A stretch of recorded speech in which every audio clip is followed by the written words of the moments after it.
अस्सलाम वालेकुम, welcome to my channel. कैसे हैं आप लोग। आज की वीडियो में CS 201 की असाइनमेंट नंबर 1 सॉल्व करने जा रहे हैं हम। 20 नंबर की असाइनमेंट है और 5 दिसंबर इसकी लास्ट डेट है। सबसे पहले हम देख लेते हैं कि हमने सॉफ्टवेयर कौन सा यूज़ करना है। तो हमने डेव C++ यूज़ करना है, ठीक है। अब ये आपको ईज़िली इंटरनेट से मिल जाएगा, आप इसको डाउनलोड कर सकते हैं गूगल से, ठीक है। और ये डाउनलोड करके रख लें, आगे भी आपके काम आएगा।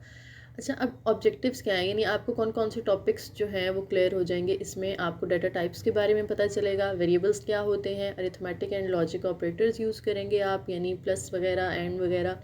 उसके अलावा एक्सप्रेशंस को सॉल्व कैसे करते हैं, इफ़ एल स्टेटमेंट यूज़ करनी आएगी, रिपीटिशन स्ट्रक्चर यूज़ करना आएगा, और फंक्शंस कैसे बनाते हैं ये चीज़ आप सीखेंगे। तो इंशाल्लाह हम ये सारी चीज़ें बीच में कवर करेंगे।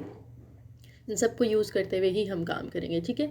और असाइनमेंट फ़ाइल जो आपने सबमिट करवानी है वो आपकी .cpp फ़ाइल होनी चाहिए। मैं वीडियो के एंड पे बता भी दूंगी कि वो कौन सी होती है और आपने उसको कैसे सेव करना है, ठीक है। वर्ड फॉर्मेट यानी MS वर्ड की फ़ाइल आपने सबमिट नहीं करवानी। PDF वगैरह, पिक्चर्स वगैरह बिल्कुल आपने सबमिट नहीं करवानी, वरना आपको 0 मार्क्स मिलेंगे, ठीक है। तो .cpp फ़ाइल जो है ये डेव C++ से ही बनती है। तो मैं एंड पे आपको इंशाल्लाह सिखा दूंगी कि कैसे आपने इसको सेव करना है। तो पहले 10 लेक्चर्स हैं आपके जो इसमें कवर हो रहे हैं। अब क्वेश्चन पे चलते हैं।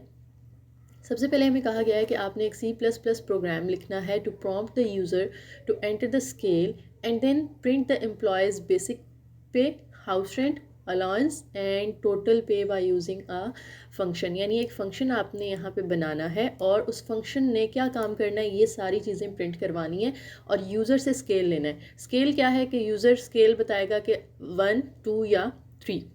अब आपने उस स्केल के अकॉर्डिंग, फॉर एग्जांपल अगर वो 1 बताता है तो उसकी सैलरी 50,000, उसका जो हाउस रेंट है 10% ऑफ 50,000 निकाल के, उसके अलावा यूटिलिटी अलाउंस उसका बताना है कितना है, और एंड पे आपने टोटल सैलरी भी उसकी बतानी है कि कितनी है। तो ये 4 चीज़ें आपने बतानी है।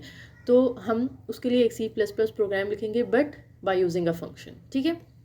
और नोट पढ़ लेते हैं। The scale should be between 1 and 3, otherwise the system will ask for the correct scale again. यानी आपने जो वैल्यू एंटर करवानी है ना यूज़र से, वो सिर्फ 1, 2 या 3 कर सकता है, ठीक है। उसके अलावा वो कोई वैल्यू भी एंटर करे तो आपने उसे प्रॉम्प्ट करवाना है। प्रोग्राम ये बताए उसको कि जी आपने करेक्ट स्केल एंटर नहीं किया, आप दोबारा से करें, ठीक है। दोबारा ऑप्शन भी आना चाहिए उसके पास एंटर करने का। तो यहाँ पे रिपीटिशन हम सीखेंगे कि कैसे होती है। तो सैम्पल आउटपुट देख लेते हैं। देखिए हमारे पास है जी, अगर यूज़र 1 एंटर करता है, सबसे पहले ये लिखा हुआ आना चाहिए enter the scale of the employ 1, 2, 3। अगर तो वो 1 एंटर करता है तो ये सारी चीज़ें उसकी जो है वो हमने बता देनी है, 4 चीज़ें जैसे मैंने ऊपर आपको बताया। इसी तरह से अगर वो 2 एंटर करता है, अगर 3 एंटर करता है तो ये डाटा आपके पास उसका शो होना चाहिए। और अगर वो 1, 2, 3 के अलावा कोई और एंटर करता है, जैसे उसने ये 5 एंटर किया है, तो आपने उसको बताना है कि जी ये इनकरेक्ट रेंज है, और दोबारा से जो है उसे ऑप्शन देना है कि वो स्केल जो है ना एंटर करे, ठीक है, करेक्ट वाला स्केल एंटर करे। तो अब हम इसके प्रोग्राम की तरफ चलते हैं। तो सबसे पहली चीज़ देखें कि हमने ये डेव C++ होता है ये, ठीक है। इसको ओपन कर लेना है आपने। ओपन करने के बाद इसको कैसे खोलते हैं, आप जो है ना, जब आप खोलेंगे तो ऑब्वियसली ये ब्लैंक होगा। तो आपने क्या करना है, यहाँ से जाना है फाइल पे, ठीक है, इधर न्यू पे क्लिक करना है। यहाँ से आप सोर्स फाइल की बजाय इसके नीचे जो ऑप्शन है ना प्रोजेक्ट, इस पे जाना है आपने, ठीक है। फाइल से न्यू में, न्यू से प्रोजेक्ट में जाएंगे, और प्रोजेक्ट के बाद आपके पास ना कुछ ऑप्शंस आ रहे होते हैं। तो वहाँ पे आपने कंसोल वाला ऑप्शन सेलेक्ट करना है, तो आपके पास ओपन हो जाएगा, ठीक है। और ये चीज़ पहले से लिखी हुई होती है, हैश इंक्लूड आयोस्ट्रीम एज। ये आपने बुक में शायद पढ़ा भी होगा, क्या होता है नहीं पढ़ा तो आप लोग पढ़ लेंगे। और ये लाइन पहले लिखी हुई होती है जो रेड कलर में आ रही है। अब ये आपने बीच में ऐड कर लेना है यूजिंग नेम स्पेस STD, वरना जो है ना सी इन और सी आउट हमारे काम नहीं करते, ठीक है। तो ये आपने यूजिंग नेम स्पेस STD बीच में लिख लिया। उसके बाद यहाँ से हमारा काम शुरू होता है इंट स्केल।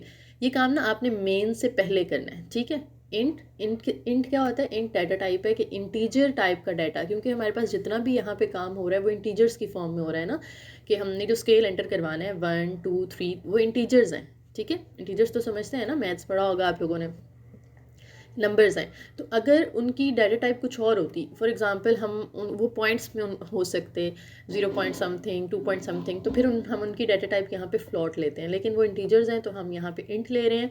और ये हमने एक बनाया है फंक्शन इंट एम्प्लॉय का, और फंक्शन की ये पेरेंथेसिस लगा दी। अब फंक्शन की करली ब्रैकेट के अंदर हम जो है वो देखते हैं कि हमने इसके अंदर जो जो चीज़ें आगे यूज़ करनी है ना उनको हम यहाँ पे डिक्लेयर कर देते हैं। ये बेसिक सैलरी हम ले रहे हैं, ठीक है, नाम कोई भी रख सकते हैं आप। तो हमारे पास 4 चीज़ें हमने बतानी है ना, बेसिक सैलरी बतानी है, हाउस रेंट बताना है, अलाउंस बताना है और नेट सैलरी बतानी है, ठीक है। तो ये मैंने 4 नाम रख लिए हैं, आप ये अपनी मर्ज़ी से कोई भी नाम रख सकते हैं। और बेसिक सैलरी, अब बेसिक के दरमियान, बेसिक और सैलरी के दरमियान आपने यहाँ पे स्पेस नहीं देनी होती, ठीक है, ये याद रखना है। डेफ के अंदर आप स्पेस नहीं देंगे, आप यहाँ पे अंडरस्कोर लगाते हैं, बेसिक के बाद अंडरस्कोर, फिर सैलरी, फिर कॉमा लगा के हाउस अंडरस्कोर रेंट, फिर अलाउंसेस, फिर नेट सैलरी। तो इनके दरमियान मैंने कॉमास लगा दिया। आप ये भी कर सकते हैं कि एक ही दफ़ा इंट लिख के आगे सबको कॉमास के साथ इनिशियलाइज करवा लिया, या ये कर सकते हैं कि हर किसी के साथ अलग अलग इंट लिख लें। इंट बेसिक सैलरी, नीचे वाली लाइन में आ जाए इंट हाउस रेंट, फिर int allowance, int net salary, और हर लाइन के एंड पे फिर ये वाला सिंबल आपने लगाना है, ठीक है। उसके बाद हम इफ़ एल्स स्टेटमेंट यूज़ करते हैं। इफ़ एल्स क्या काम करती है, जैसे मेरे पास यहाँ पे ज़्यादा केसेस है ना, केस 1, केस 2, केस 3 के अगर 1 एंटर करे तो ये चीज़ दिखानी है, 2 एंटर करे तो वहाँ पे हम इफ़ एल्स स्टेटमेंट यूज़ करते हैं कि इफ़ स्केल इक्वल्स 1, तो इफ़ के अंदर फिर हम 2 दफ़ा इक्वल लगाते हैं, इक्वल इक्वल 1, तो ये ऑपरेटर होता है। इफ़ स्केल इक्वल्स इक्वल 1 तो क्या करना है, तो आपने बेसिक सैलरी बतानी है। तो केस 1 में हमारी जो बेसिक सैलरी थी वो कितनी थी, केस 1 में बेसिक सैलरी है 50,000, ठीक है। 10% उसका हमने हाउस रेंट निकालना है और 3,000 उसका अलाउंस है। तो ये हम यहाँ पे लिख लेते हैं, बेसिक सैलरी 50,000, हाउस रेंट जो है ये नाम, अब यहाँ पे जो नाम आएगा ना वो सेम आएगा जो आपने इधर ऊपर डिक्लेयर किया है, ठीक है, चेंज नहीं करना, उसको सेम रखना है। बेसिक सैलरी का 10%, 10% का मतलब है 10/100, तो उसको मल्टीप्लाई कर दें आप बेसिक सैलरी के साथ, तो जो भी यहाँ पे बेसिक सैलरी होगी वो उसका 10% निकाल लेगा खुद ही। फिर तीसरी चीज़ हमने बतानी थी अलाउंस, वो हमें दिया हुआ था केस 1 के लिए 3,000, वो हमने एंटर कर दिया। उसके बाद नेट सैलरी जो है वो कैसे निकालते हैं, नेट सैलरी यही होती है ना, फॉर्मूला मैथ के अंदर पढ़ते हैं कि बेसिक सैलरी में उसके अलाउंसेस ऐड कर दो, उसका हाउस रेंट जो उसे मिलता है वो ऐड कर दो, सारी चीज़ें मिला के उसे नेट पेएबल सैलरी मिलती है। तो यहाँ पे उसका नाम हमने नेट सैलरी रखा था ना ऊपर, ये वाला, ठीक है। तो सेम नाम आपने यहाँ पे रखना है, ये net salary is equal to, अब उसमें ऐड क्या क्या करना है, बेसिक सैलरी ऐड करनी है plus house rent plus allowance, ये 3 चीज़ें जो ऊपर हमने 3 लाइंस में लिखी हैं, ठीक हो गया। अब बारी आती है सी आउट की, क्योंकि यहाँ तक प्रोग्राम ने कैलकुलेशन कर ली है, अब उसको शो कैसे करवाना है आपने, उसके लिए सी आउट का फंक्शन यूज़ होता है। और सी आउट में क्या होगा कि सी आउट के साथ ये एंगल ब्रैकेट आती है, और इसके बाद जो आप इन्वर्टेड कॉमास में लिखते हैं ना वो इस तरह से ब्लू कलर का हो जाता है, और ये चीज़ एज इट इज़ प्रिंट होती है बिल्कुल विदाउट एनी चेंज, ठीक है। तो द बेसिक सैलरी इज़, ये ऐसे ही प्रिंट होगा। अब उसके बाद दोबारा से हमने एंगल ब्रैकेट लगाई, बेसिक सैलरी कहाँ पड़ी हुई है हमारी, ये किसके अंदर पड़ी हुई है, इस वेरिएबल के अंदर, बेसिक सैलरी के अंदर। तो मैंने आगे वो लिख दिया बेसिक सैलरी, अब वो खुद ही उसकी वैल्यू वहाँ से उठा लेगा, ठीक है। और साथ हमने एंगल ब्रैकेट लगा के एंडल लिख दिया। एंडल से क्या करेगा वो, आपका प्रोग्राम ना नेक्स्ट लाइन में चला जाएगा, ठीक है। ये नहीं लगाएंगे तो वो सारा कुछ एक ही लाइन में लिखा हुआ आ जाएगा, सैलरी, रेंट, बिल वगैरह सब कुछ, ठीक है। तो उसके बाद दोबारा सी आउट करवाना है, द हाउस रेंट इज़, ये हमने सेम प्रिंट करवाना था, तो हमने ऊपर क्या किया, इन्वर्टेड कॉमर्स में लिख दिया इसको। और उसके बाद हाउस रेंट जो कैलकुलेट करेगा वो किसके अंदर पड़ा हुआ है, हाउस अंडरस्कोर रेंट के अंदर। तो मैंने यहाँ पे हाउस अंडरस्कोर रेंट लिख दिया, अब वो उसकी वैल्यू वहाँ से उठाएगा, ठीक है। अगेन एंडल लगा दिया, और ये 1 नहीं है, सुन लें, बहुत बच्चे ये मिस्टेक करते हैं और फिर मुझे मैसेज कर रहे होते हैं कि जी एरर आ रहा है, एरर आ रहा है। ये एंड 1 नहीं है, एंड एल है, लाइन को एंड करने के लिए यूज़ होता है, क्लियर। उसके बाद तीसरे नंबर पे हमने सी आउट करवाना था यूटिलिटी अलाउंस, तो हम लिखते हैं द यूटिलिटी अलाउंस इज़, उसके बाद इसकी वैल्यू कहाँ स्टोर की हुई है हमने, 3,000 अलाउंस के अंदर की हुई है ना, तो हम यहाँ पे एंगल ब्रैकेट के बाद अलाउंस लिख देंगे, तो वो उसकी वैल्यू वहाँ से उठा लेगा। और उसके बाद एंड एल। चौथी चीज़ जो हमने प्रिंट करवानी है, cout net payable salary is, ये एज इट इज़ प्रिंट करवाना है, और नेट सैलरी जहाँ पे पड़ी हुई है यहाँ पे पड़ी हुई है, इधर वो तीनों को कैलकुलेट करके यहाँ पे वैल्यू स्टोर कर लेगा ना, फिर वो वैल्यू हमने यहाँ पे प्रिंट करवा देनी है, और एंडल कर दिया हमने, ठीक है। ये हो गया केस कि अगर स्केल इक्वल टू 1 है।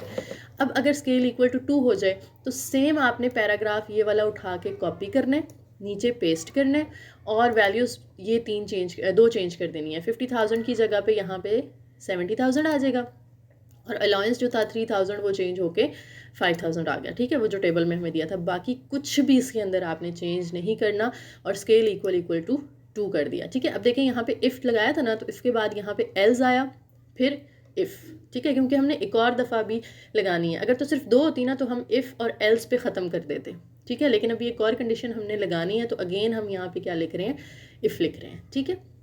तो ये आपको समझ में आ गया। अगला पैराग्राफ कैसे आएगा, अब दोबारा एल्स लगाया और फिर हम इफ़ लगा रहे हैं। जैसे देखिए अब स्केल इक्वल टू 3 हो जाता है। सेम पैराग्राफ उठा के कॉपी करना है, 5 की जगह 9 कर दिया और अलाउंस जो है वो 7,000 कर दिए। बाकी सब कुछ सेम रहेगा विदाउट एनी चेंज। क्लियर है यहाँ तक। ये हमने बना लिया है फंक्शन एम्प्लॉय का, ठीक है। अब हमने जाना है मेन के अंदर और इसको कॉल करना है। कॉल कैसे करते हैं, देखें ये मेन वाली लाइन भी ना बाय डिफ़ॉल्ट आपके पास लिखी हुई होती है, तो आपने जो फंक्शन बनाया वो मेन से पहले बनाया, याद रखिएगा। अब हम मेन के अंदर जा रहे हैं। मेन के अंदर हमने सी आउट करवाना है, enter the scale of employ 1 2 3। ये एज इट इज़ यूज़र को नज़र आएगा, यूज़र ने इसको पढ़ के फिर आगे एंटर करना है। अब हमने यूज़र से वैल्यू लेनी है ना, तो वैल्यू लेने के लिए हम सी इन यूज़ करते हैं। सी इन के लिए एंगल ब्रैकेट जो है वो अपोजिट डायरेक्शन में लगती है, और हमने क्या सी इन करवाना है, स्केल सी इन करवाना है, क्योंकि हमने ऊपर स्केल नाम रखा था ना इसका, जो हम वैल्यूज़ 1 ये 2 और 3 ले रहे हैं, ठीक है, तो हमने उसका नाम स्केल रखा था। तो हमने स्केल ले लिया, ठीक है, सीन करवा लिया। ये रिपीट मैं बताती हूँ अभी कि हमने क्यों लगाया। उसके बाद if scale is less than equal to 3, अगर तो स्केल 3 से छोटा है, यानी 2 है या 1 है, 3 से बड़ा होगा 4 5 तो ये काम नहीं करेगा, ठीक है। अगर तो 3 से छोटा है तो ये काम करो कि एम्प्लॉय को कॉल कर दो। एम्प्लॉय को कॉल करेगा जब, तो ये इन तीनों चीज़ों को टेस्ट करेगा, इसमें से जिसके साथ कंडीशन मैच करी होगी उसका डाटा प्रिंट करवा देगा, ठीक है। अगर अच्छा 3 से कम, यहाँ पे एक और चीज़ ऐड कर लें, 3 से कम तो 0 भी आ सकता है ना, लेकिन 0 तो हमने एंटर नहीं करवाना, हमने सिर्फ 1 से 3 तक करवाना है। तो यहाँ पे हम एक और चीज़ ऐड कर देते हैं, and scale is greater than equal to 1। दोनों कंडीशंस लगा दें कि स्केल 3 से छोटा हो और 1 से बड़ा हो, ठीक है।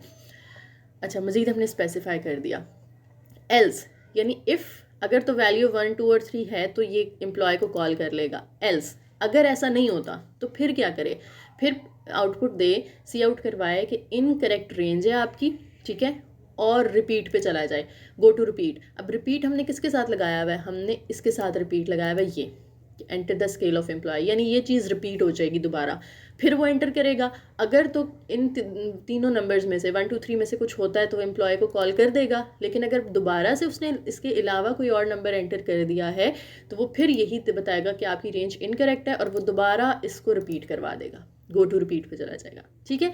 तो ये रिपीटिशन वाला काम भी इसके अंदर हो गया, इफ एल्स स्टेटमेंट भी हो गई हमारी, और बाकी सारी चीज़ें भी, हमने फंक्शन भी देख लिया कैसे बनाया है। तो ये सारी चीज़ें इसके अंदर आपकी कवर हो गई हैं, ठीक है। अब इसको मैं रन करके आपको दिखाती हूँ। रन करने के लिए आप ये जो बटन है ना इस पर भी क्लिक कर सकते हैं, या फिर आप कीबोर्ड से F11 प्रेस करें, ठीक है। तो ये आपके पास यहाँ पे स्क्रीन आ गई, आउटपुट स्क्रीन कह रहा है enter the scale of the employ 1 2 3। तो मैं आपके सामने ज़रा एंटर करती हूँ। मैं अगर यहाँ पे फॉर एग्जांपल 4 एंटर करती हूँ, और मैं एंटर प्रेस करना पड़ेगा अब आपको, ठीक है। एंटर प्रेस किया तो आ गया लिखा हुआ इनकरेक्ट रेंज, और दोबारा ये लाइन आ गई कि enter the scale of employ, ठीक है। तो मैं दोबारा एंटर करती हूँ, मैं 6 एंटर कर देती हूँ, तो अभी दोबारा वो कह रहा है इनकरेक्ट रेंज, यानी जब तक आप गलत एंट्री करते रहेंगे ये रिपीट होता रहेगा।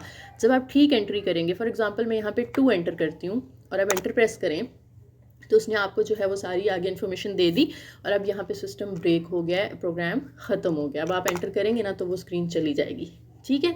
तो ये रिपीटिशन वाला काम आपने याद रखना है, लाजमी करवाना है इसके अंदर। और अगर कोई एरर होंगे ना वो नीचे यहाँ पे शो हो रहे होते हैं, ठीक है, और लाइन भी लिखी हुई होती है कि कौन सी लाइन में एरर है। साइंटेक्स वगैरह आपने बिल्कुल ठीक रखना है, और बिल्कुल एज इट इज़ आपने इसको लिखना है जैसे मैंने यहाँ पे लिखा है, ठीक है। उम्मीद है आप लोगों को समझ आ गई होगी। अगर फिर भी कोई इसमें मसला है, कोई चीज़ कंफ्यूज कर रही है, या आपको लग रहा हो कि कोई चीज़ गलत है, तो आप कमेंट सेक्शन में बता सकते हैं। और फ़ाइल मैं आपको बता देती हूँ कि कैसे सेव करनी है, ठीक है। ये फ़ाइल पे जाना है आपने, सेव एज़ पे क्लिक करना है।